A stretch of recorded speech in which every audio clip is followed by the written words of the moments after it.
ETV వార్షికోత్సవ కార్యక్రమం దాంతో అనుబంధం ఉన్న కళాకారులందరికీ పురస్కారాలు అందిస్తున్న సందర్భం. పురస్కారం అందుకున్న దేవ గాయకుడు ఎస్పి బాలసుబ్రహ్మణ్యం రామోజీరావుకు కృతజ్ఞతలు తెలపడమే కాదు, ఏకంగా పాదాభివందనం చేశారు. ఆ మహాగాయకుడు ఎందుకంత భక్తిభావం ప్రదర్శించారు గుర్తు తెచ్చుకుందాం రండి.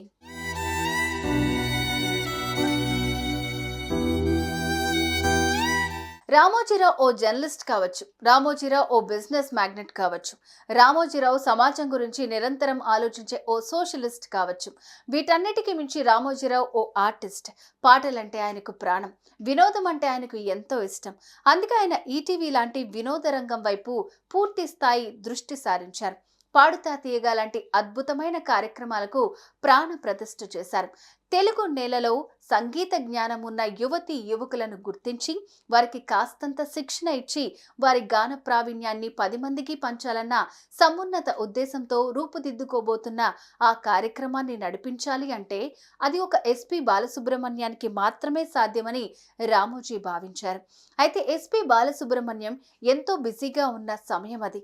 అదే విషయాన్ని చెప్పి నేను చేయలేను రామోజీ గారు అన్నా సరే పట్టుబట్టి ఆ కార్యక్రమాన్ని ఎస్పి బాలు నేతృత్వం వహించేలాగా ఒప్పించారు. యువతీ యువకుల గాన మాధుర్యానికి ఎస్పి బాలసుబ్రహ్మణ్యం విభిన్నమైన వ్యాఖ్యానంతో జత కలిసి అది ఎంత అద్భుతమైన విజయం సాధించిందన్నది పాటను ప్రేమించే ప్రతి తెలుగు బిడ్డకు తెలియని విషయం కానే కాదు.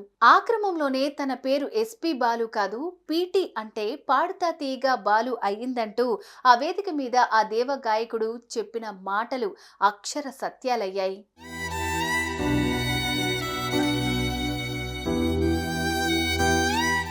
ఈటీవీ శీర్షిక గీతాలన్నీ ఎస్పి బాలసుబ్రహ్మణ్యం గొంతుకతోనే ప్రాణం పోసుకున్నాయి. పాడుతా తీగ కార్యక్రమం ఆయన ఆధ్వర్యంలో సాగటం ఆ సంస్థతో బాలు అనుబంధాన్ని మరింత పెంచింది. ఈ క్రమంలో చెన్నైలో నివాసముండే బాలసుబ్రహ్మణ్యం ఏ పని మీద హైదరాబాద్కు వచ్చినా రామోజీ గ్రూప్ సంస్థ పంపించే కారులోనే తిరిగేవారు. ఆ క్రమంలో ఓ ఆదివారం బాలు భాగ్యనగరానికి వచ్చారు.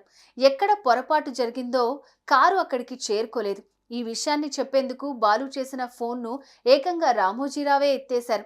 బాలుగారు ఆదివారం కాబట్టి ఈరోజు ఏ డ్రైవరు డ్యూటీలో లేడు, అయితే ఒక్క డ్రైవర్ మాత్రం ఉన్నాడు, అతను వస్తాడు అంటూ చెప్పడంతో ఎవరా డ్రైవర్ అన్న బాలు ప్రశ్నకు ఇంకెవరు నేనే అంటూ రామోజీ చెప్పిన సమాధానం విని బాలసుబ్రహ్మణ్యం ఒక్కసారిగా సిగ్గుపడిపోయాడు. నో సార్, నేను ఏదో ఒక క్యాబ్ బుక్ చేసుకుని వచ్చేస్తా అన్న మాటకు నో చెప్పి రామోజీ తన కొడుకు కిరణ్కు కారిచ్చి ఎయిర్పోర్టుకు పంపించారు. బాలును హోటల్కు చేర్పించారు. ఈ ఘటన కళాకారులంటే రామోజీ గారికి ఉన్న గౌరవానికి చిహ్నం అంటూ చెప్పుకొచ్చారు బాలు. ఇంత మంచి మనిషికి ఇంతకంటే ఏమివ్వగలనంటూ 2 చేతులతో ప్రణమిల్లారు, పాదాభివందనం చేశారు.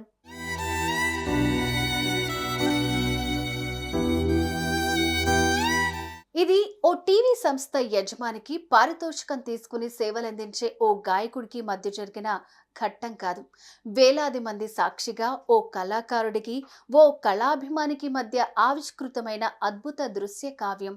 కొంతకాలం క్రిందట ఆ సంగీత సామ్రాట్ దివికేగారు. ఆయన పాటను పైలోకంలో వినేందుకు ఆ కళాభిమాని అక్కడికి చేరుకున్నారు. అవును, వాళ్ళిద్దరూ అక్కడ ఒకరినొకరు కలుసుకున్నారు. సుమన్ టీవీలో మీ పర్సనల్ అండ్ బిజినెస్ ప్రమోషన్స్ కోసం కింది నెంబర్కి కాంటాక్ట్ చేయండి.